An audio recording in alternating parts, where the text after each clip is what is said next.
নমস্কার বন্ধুরা, আপনারা এখন আছেন বনশ্রী রন্ধনালয়ের সঙ্গে। বনশ্রী রন্ধনালয়ে আপনাদের সবাইকে স্বাগত জানাই। আজ আবার একটি নতুন স্ন্যাক্সের রেসিপি নিয়ে চলে এসেছি। আর শীতকালে প্রচুর পরিমাণে তো এই লঙ্কাটা বাজারে পাওয়া যায়। তো এই লঙ্কা দিয়ে একটা রেসিপি বানানোর কথা মনে হলো, তাই বানিয়ে ফেললাম। আমি প্রথমেই এরকম লঙ্কাটা ধুয়ে নিয়েছি। নেওয়ার পর একটা এই যে দেখতে পাচ্ছেন কাঠি, এই কাঠিটা আমি লঙ্কার এপার থেকে ওপার পর্যন্ত গিঁথে দিচ্ছি।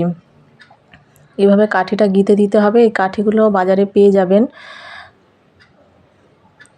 20 টাকার প্যাকেটে প্রায় 50-60টা মতো কাঠি থাকে।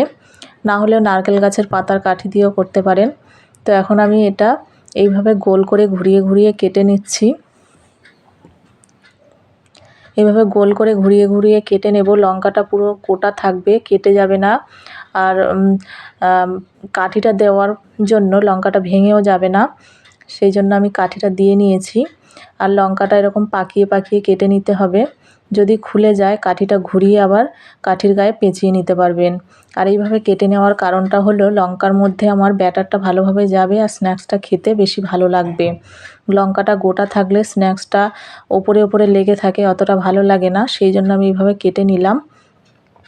এই যে দেখুন এইভাবে কেটে নিয়েছি, লঙ্কাগুলো ফাঁকা ফাঁকা হয়ে গেছে।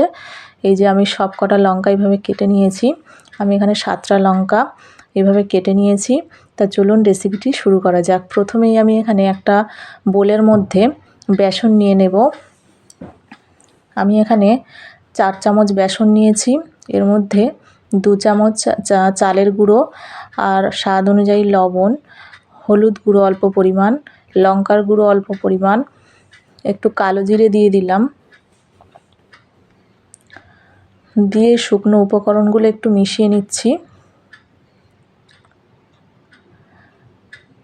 আর এইভাবে রেসিপিটি শীতকালের সন্ধ্যাবেলা একবার বানিয়ে খেয়ে দেখবেন, আশা করছি খুবই ভালো লাগবে। তো এখন আমি অল্প পরিমাণ জল দিয়ে দিয়ে একটা ব্যাটার বানিয়ে নেব। ব্যাটারের ঘনত্বটা একটু গাঢ় থাকবে, খুব পাতলা হবে না, সেই জন্য অল্প পরিমাণ জল দিয়ে দিয়ে ব্যাটারটা বানিয়ে নিতে হবে। তো এই যে দেখুন আমার ব্যাটারটা বানানো হয়ে গেছে।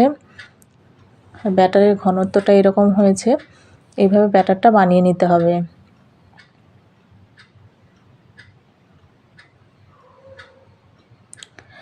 তো আমার ব্যাটার বানানো হয়ে গেছে, লঙ্কাও কাটা হয়ে গেছে।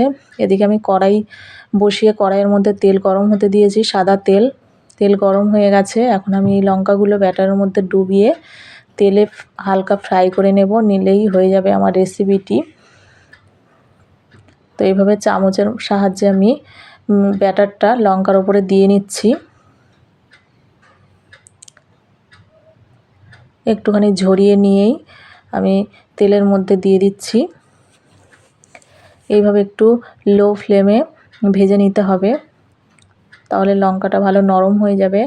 আর ভিতর থেকে নরম থাকবে, বাইরে থেকে ক্রাঞ্চি থাকবে। একটু লো টু মিডিয়াম ফ্লেমে ভেজে নিতে হবে একটু টাইম দিয়ে। আর রেসিপিটি যদি ভালো লেগে থাকে তো একটা লাইক, শেয়ার, কমেন্ট করার অনুরোধ রইল।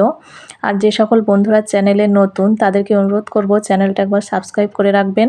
আর পাশে থাকা বেল আইকনটাও প্রেস করে দেবেন, যাতে আমার চ্যানেলের এরকম নতুন নতুন রান্নার নোটিফিকেশান সবার আগে আপনাদের কাছে পৌঁছে যায়। তো দেখুন আমার এটা ভাজা হয়ে গেছে। এখন আমি একটা পাত্রের মধ্যে তুলে নিচ্ছি। এইভাবে লাল লাল করে ভেজে তুলে নিলেই রেডি হয়ে যাবে শীতকালের সন্ধ্যাবেলার স্ন্যাক্স। তো এইভাবে বানিয়ে খেয়ে দেখবেন, আশা করছি ভালো লাগবে। তো আজকের রেসিপি আমার এই পর্যন্ত। দেখা হচ্ছে পরবর্তী একটি নতুন রেসিপিতে। ততক্ষণের জন্য সবাই ভালো থাকবেন, সুস্থ থাকবেন। সবাইকে অনেক অনেক ধন্যবাদ।